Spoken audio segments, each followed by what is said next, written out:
Assalamualaikum warahmatullahi wabarakatuh teman-teman. Lihatlah hari ini tepatnya 26 Desember gerhana matahari dari jam pukul 12 siang di Banda Aceh. Inilah matahari di belakang di atas kepala saya ini yang lagi gerhana matahari. Di seluruh masjid sudah mengumandangkan azan, teman-teman. Mari kita lihat sama-sama, teman-teman.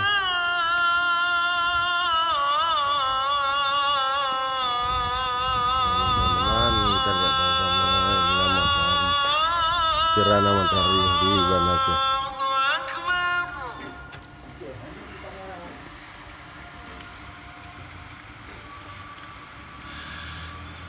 Asyhadu an la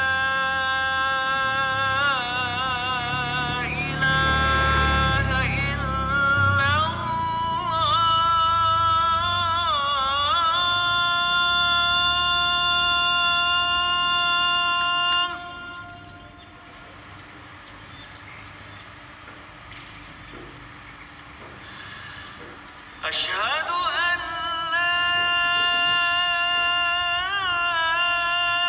ilaha illallah.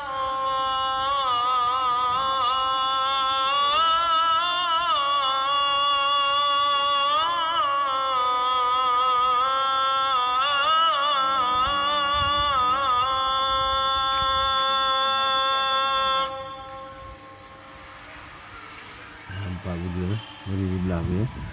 Beri. Lalu kali boleh plung-plung. Asyhadu anna Kamera lagi nampak video, nampak video. Benar Video.